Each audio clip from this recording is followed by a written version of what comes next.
Come on, isn't that good news? Um, so grateful for CMN and so grateful we can partner with them, and your generosity makes that possible. Well, we are continuing our series through the Gospel of Mark. Today we are in chapter 8, and we're discovering what it means to follow Jesus. Several years ago, MSNBC ran a news report about a new group of vegetarians. Now, I'm not a vegetarian, nothing against anyone that is. I just like meat, okay? But in this particular interview, one individual made a statement that captured the essence of what these new vegetarians were all about. She said, "I usually eat vegetarian, but I really like sausage." She represents a growing number of people who eat vegetarian, but make some exceptions. Now, true vegetarians apparently put pressure on the new vegetarians that they can't call themselves vegetarians and therefore needed to change their name. So the new vegetarians chose the name Flexitarians. One individual in the interview said this: "I really like vegetarian food, but I'm just not 100% committed." Flexitarian is a good way to describe not just someone that might prefer meat on occasion whenever it comes to the food that they eat. It also describes how some people respond and view and take their approach to following Jesus. It sounds kind of like this: I follow Jesus, but I don't really like what he said about serving others. I follow Jesus, but I don't agree with what he taught about forgiving my enemies. I follow Jesus, but I think his teaching on sexuality is antiquated. I follow Jesus, but I don't like what he said about money. In other words, we want to follow Jesus on our terms. But as we continue our journey through the Gospel of Mark, we discover that Jesus provides some very clear instruction in this particular chapter of what it means to be his follower, of what it means to follow Jesus fully and completely. And so from his teaching in Mark 8, I want to take a few moments today to unpack what does it mean to be a follower of Jesus. And what I'm going to share with you comes straight from Jesus' mouth. This is what he said it meant to be his follower, and there's three things that stand out in this passage. The first key to following Jesus is confession. Confession. In Mark chapter 8, beginning in verse 27, this is how the verse begins. Jesus and his disciples left Galilee and went up to the villages near Caesarea Philippi. Now, what was Caesarea Philippi like? Well, Caesarea Philippi had a history of idol worship. For example, it was once the center of worship to Baal. It was also considered to be the birthplace of Pan, the god of nature.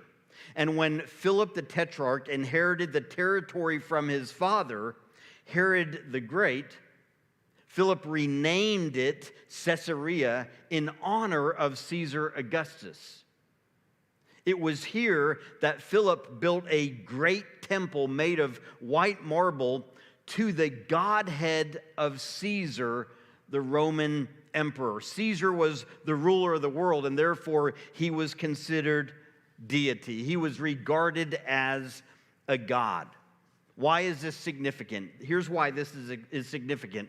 Because Jesus continues by asking a question of his disciples. So get the picture. He's in this place that acknowledges Caesar as a god, and in that place, Jesus poses a question. We read it in verse 27. Jesus and his disciples left Galilee and went up to the villages near Caesarea Philippi. As they were walking along, he asked them, "Who do people say I am?" Now, if someone came up to you and asked that question, who do people say I am? You would think to yourself either A, this person is really arrogant, or B, they are really insecure, or C, both, right? That's just not something you say. But remember where Jesus is when he asked this question. Caesarea Philippi is not only a place filled with idols, it's also a place where people hail Caesar as a god. So Jesus says, who do people say I am? How do his disciples respond? Verse 28, look what he says. Well, they replied, some say John the Baptist, some say Elijah, and others say you are one of the other prophets. Now, why would people refer to Jesus in these three ways? Well, some called him John the Baptist, particularly Herod Antipas, who had John the Baptist put to death because he didn't like what John said about him and his wife. And so he thinks when he sees Jesus, this is John the Baptist risen from the dead. Elijah. Some assumed Jesus was Elijah because God promised to send Elijah back before the coming of the Lord. And so some thought this is that time. This is Elijah. And then some thought he was a prophet. Some thought he was a prophet like Jeremiah, whom Jewish tradition believed would return with the Ark of the Covenant when the Messiah's kingdom was established. So everyone had an opinion of who Jesus was, but by and large, they did not consider Jesus who he actually was, the Messiah. Why? Because in the Jewish mindset, they expected the Messiah to be a military ruler. They expected the Messiah to be a military deliverer who would overthrow Rome and establish an autonomous kingdom in Israel. And Jesus didn't fit that bill. So after they respond to Jesus' question, Jesus then turns the question to them. And this is what he says, verse 29. Then he asks them, but who do you say I am? Peter replied, you are the Messiah. You are the Messiah. The term Messiah means anointed one. In the Old Testament, it was a royal title used to refer to divinely appointed kings of Israel. So when Peter makes this declaration, he's basically saying Jesus is God's supreme anointed one. In his classic book, Science Speaks, Peter Stoner explored the likability that Jesus was actually the Messiah prophesied about in the Old Testament. And so he explored the likability of him fulfilling just 8 of those messianic prophecies. And based on his research, which was affirmed by the American Scientific Affiliation, he discovered that the probability of one person being able to fulfill just 8 of the messianic prophecies would be 1 in 100 quadrillion. That's 1 with 17 zeros behind it. Peter Stoner then made a comparison. He said, imagine stacking silver dollars across the entire state of Texas, okay? We know this is a big state. Imagine stacking silver dollars across the entire face of our state all the way up to your knees. And he said, and then imagine taking one of those coins and putting a mark on it, and it's somewhere amidst all of those coins across the state. He said, then take someone, blindfold them, and tell them they have one chance to find the coin with the marking on it. He said, those are the odds of one person fulfilling just 8 of the messianic prophecies in the Old Testament. And yet, on the conservative side, theologians believe that Jesus fulfilled at least 108 prophecies, and some believe over 300 prophecies. So the chances of fulfilling 16 prophecies is 1 in 10, followed by 45 zeros. The chance of fulfilling 48 prophecies is 1 in 10, followed by 157 zeros. Jesus is clearly the Messiah. The question is, who do you say he is? who do you say he is? Because just like then, the same is true now, that following Jesus begins by confessing who he is. Not who you think he is, not who you hoped he might be, not who you want him to be so that it fits into your own worldview, but confessing deliberately, no, this is who Jesus is. The word confess means to agree with the truth, not to change the truth, to agree with the truth. Like if you confess something about yourself, you're agreeing with the truth that you're revealing to somebody, right? To confess means to agree with the truth. So when we confess Christ, we are agreeing with the truth that he is the Messiah, that he is the Christ, the Son of the living God. The Apostle Paul said it like this in Romans chapter 10, verses 9 and 10. He said, if you confess with your mouth that Jesus is Lord and believe in your heart that God raised him from the dead. Notice, if you do this, what will be the outcome? The outcome will be you will be saved. Saved from what?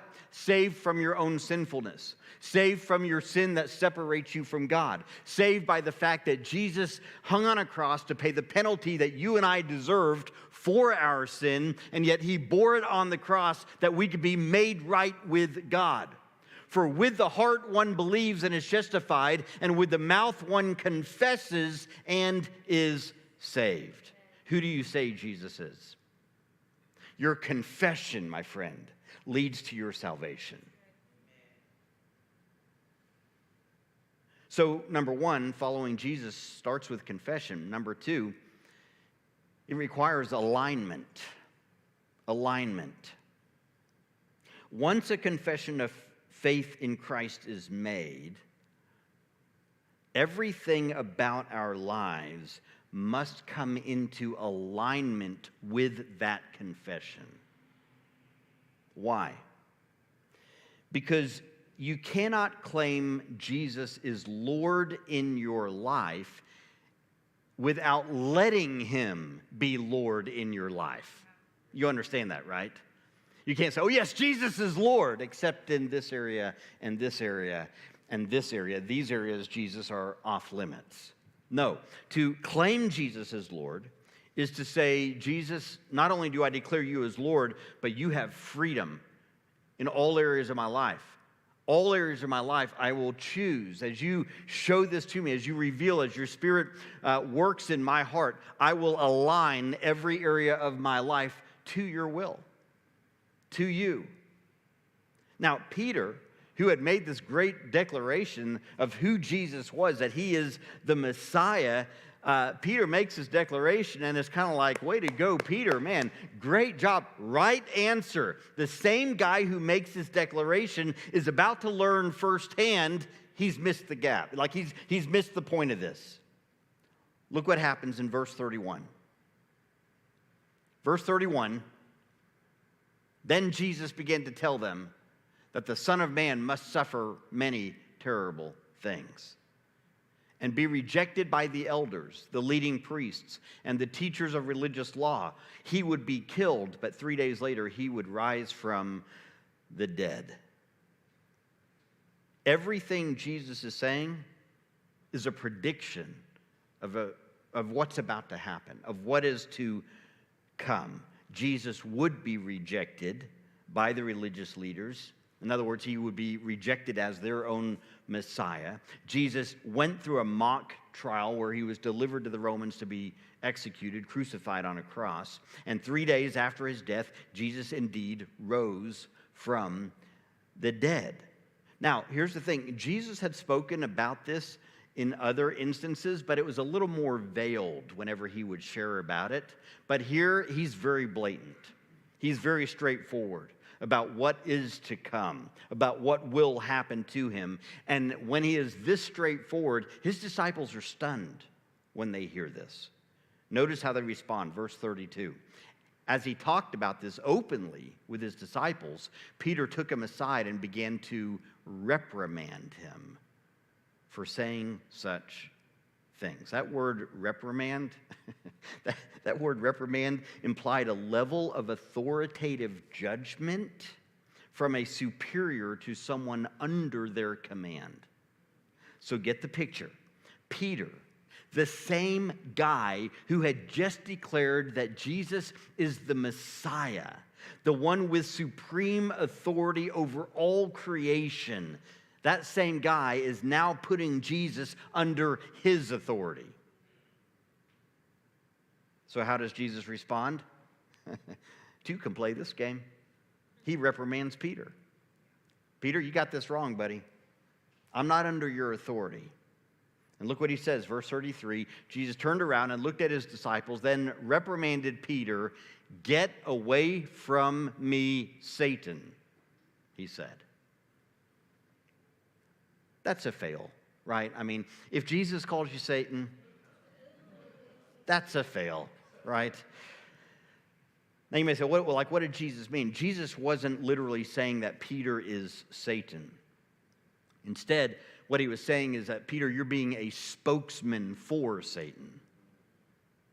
You're being a spokesman for what is not of God, for what is not God's will. He's saying, you're about to thwart the purposes of God, Peter.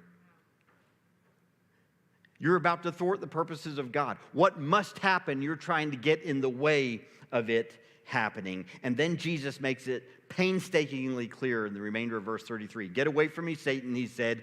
You are seeing things merely from a human point of view, not from God's. That's convicting. Let's bring this down to where we live, right? Let's make this really personal. How many times do we get in the way of the will of God because we don't like the ways of God? Right? God's got his will. His intention is that that will be carried out. But because we don't like the way in which that will is being carried out, we get vocal. We make it known. We think that we know better than God, and so we want God's will to adjust to our wants, to our desires, to our ways. But in those moments, we're doing exactly what Peter did. We're seeing things merely from a human point of view. We're not seeing things from the perspective of God. And can I just tell you, that's a dangerous place to be. That's a dangerous place to live. Because in those moments, what you're doing is you are trying to make Jesus look like you instead of you look like him.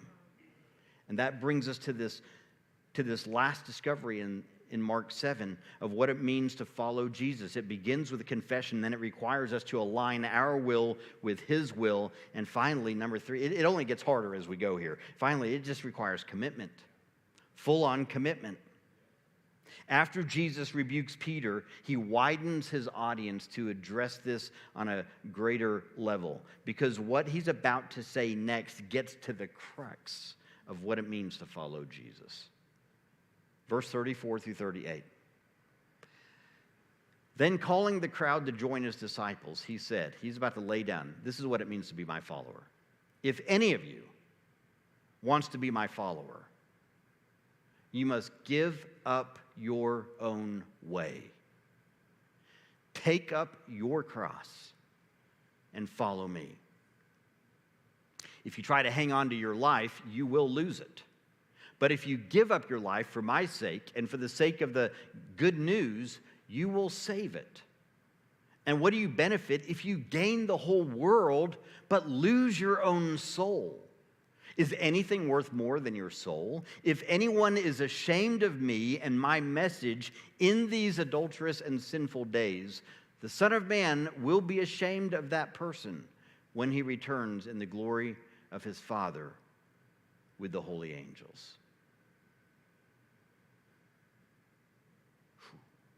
Following Jesus just got a little harder.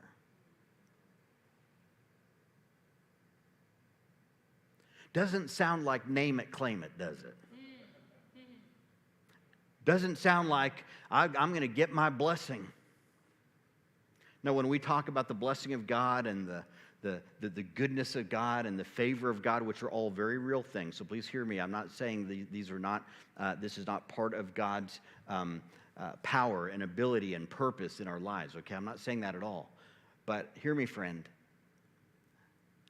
Following Jesus is not all about what you can gain for your benefit. It is full yield, full surrender to Him and His will and His ways. And what I've discovered is that the more you let go, the more He can trust you with. The more you're willing to surrender, the more He says, you're a faithful steward. And I can bless that. But that's not why we do it. That's not the why. It is saying, Jesus, I fully, completely surrender to you and your perfect will, come what may. Come what may. I want us to pay special attention to verse 34 because Jesus emphasizes a couple of things in verse 34. First, he says, like, if you want to be my follower, he says, you must give up your own way. Many translations say that you must deny yourself. The Greek word used to describe this means to have no association with. It means to disown completely. Simply put, Jesus is saying that to follow Him means to give everything for His sake. It means full surrender. And yet, how many of you know that in our culture that doesn't go down real well? Because we live in a culture of consumerism. We don't want to surrender anything. We want to consume everything. And yet Jesus makes it clear. You got to give up your own way. Which kind of makes sense because think about it. How can Jesus be Lord in our life if we insist on having our own way? Who's really Lord in that situation?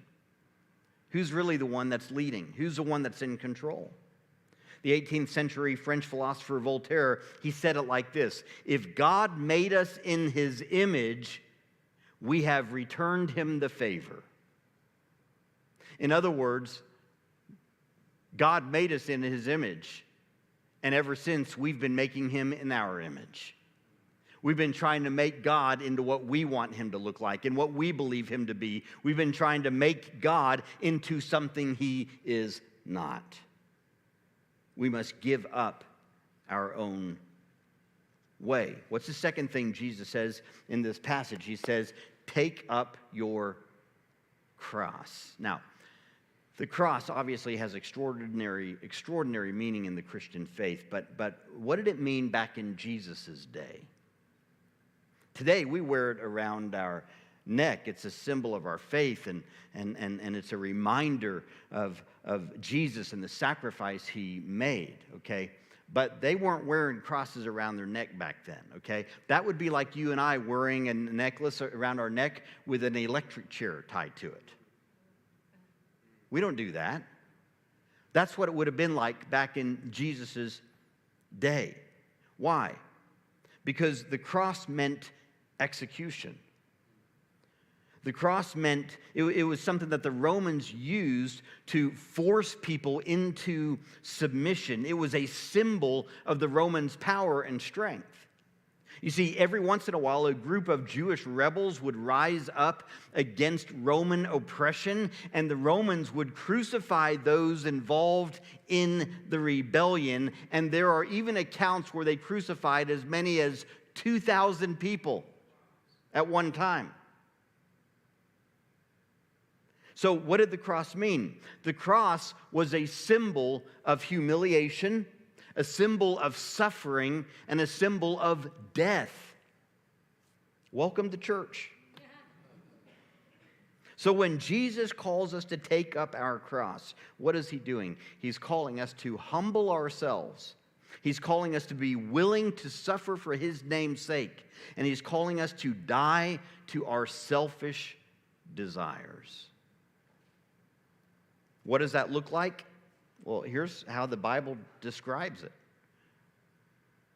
Luke 6, blessed are you when people hate you when they exclude you and insult you and reject your name as evil because of the Son of Man. 2 Timothy 3. Yes, and everyone who wants to live a godly life in Christ Jesus will suffer persecution. Philippians 1, for you have been given not only the privilege of trusting in Christ, but also the privilege of suffering for him.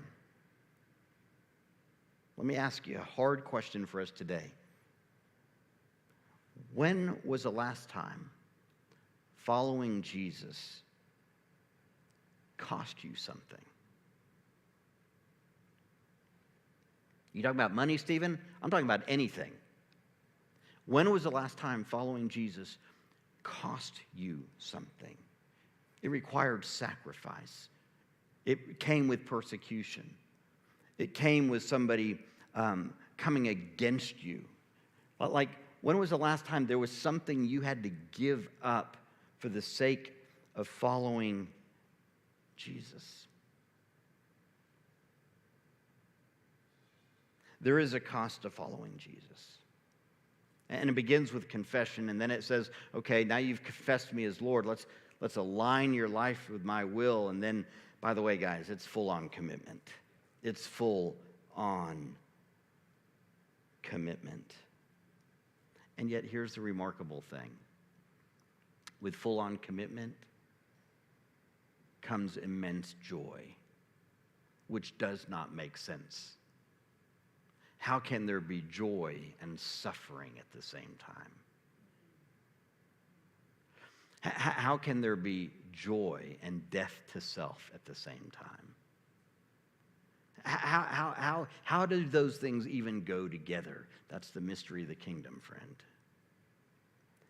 There is joy in surrender.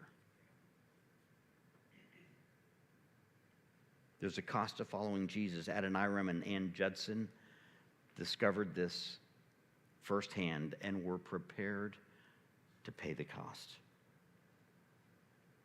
At the age of 24, Adoniram felt God leading him to leave the United States and to go to Burma in Southeast Asia to share the gospel. Burma didn't have a single missionary at the time, and it was a very hostile environment. And at that time, with his decision to go, he was simultaneously in love with Anne, the girl that he had been seeing and wanted to marry. And so he wanted to propose to Anne, and he wanted to ask her to be his wife. But before he did, he wrote a letter to her father. And he wrote a letter that, if you're a dad, this would be a really hard letter to receive. I couldn't imagine writing this letter to my father-in-law, much less receiving this letter from my son-in-law. This is what Adoniram wrote. I have now to ask whether you can consent to part with your daughter early next spring, to see her no more in this world. Whether you can consent to her departure and her subjection to the hardships and sufferings of missionary life. Whether you can consent to her exposure to the dangers of the ocean, to the fatal influence of the southern climate of India, to every kind of want and distress, to degradation, insult, persecution, and perhaps a violent death.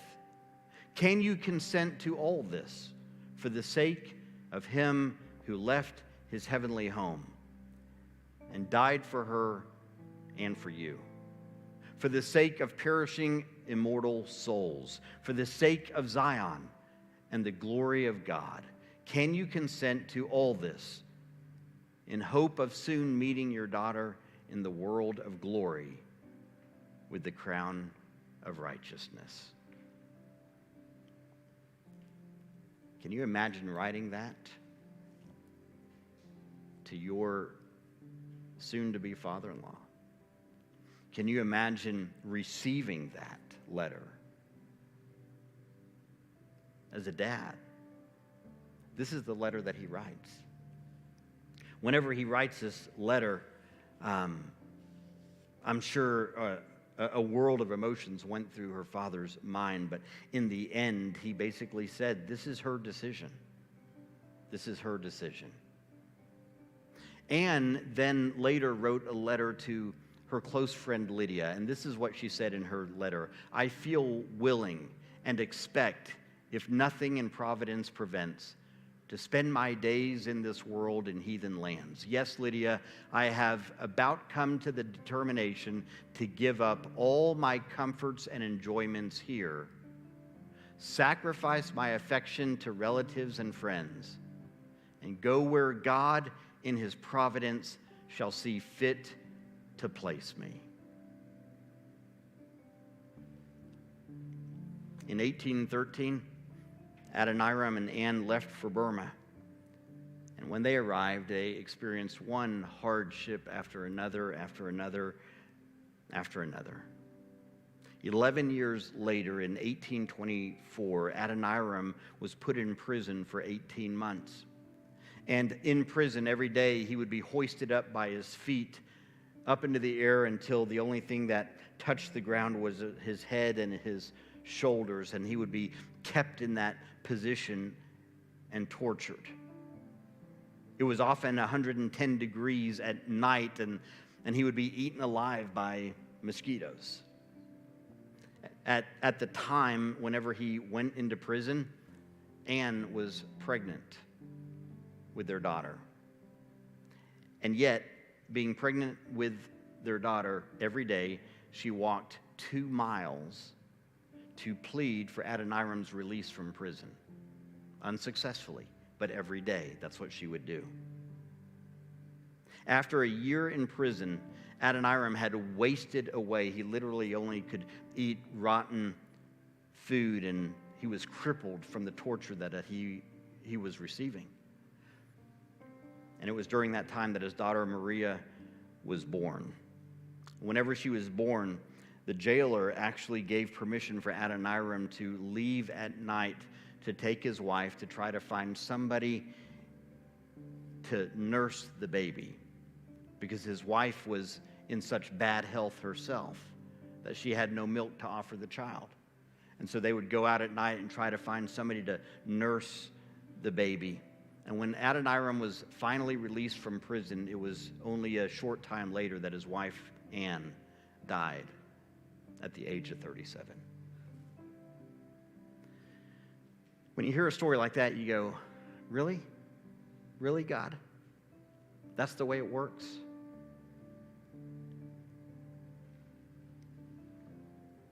Was it even worth it?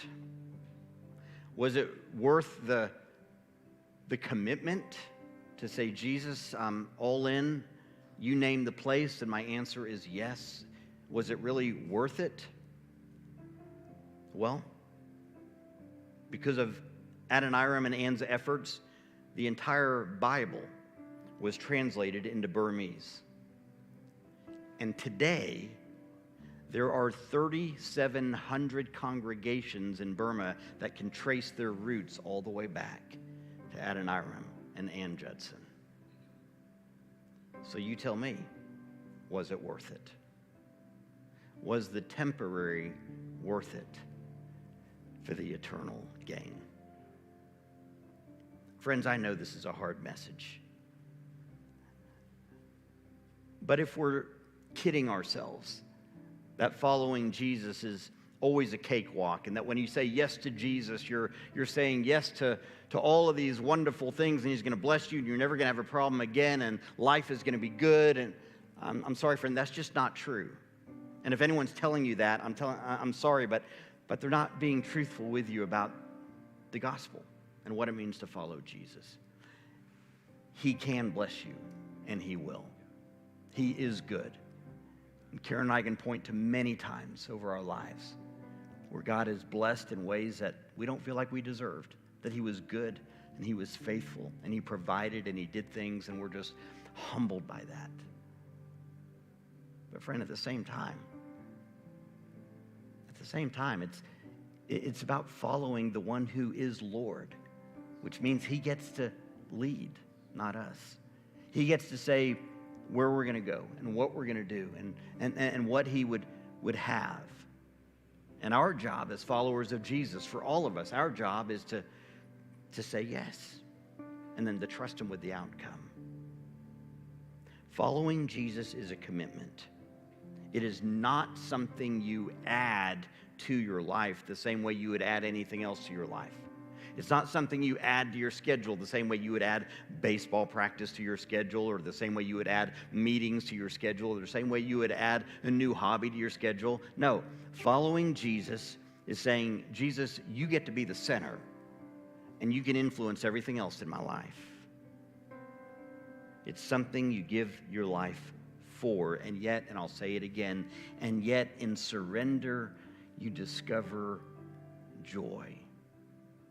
You discover joy, unexplainable joy, joy that doesn't make sense in the midst of hardship, joy that doesn't make sense when everything in our human nature says, hold on and control, and yet Jesus says, open your hand and surrender.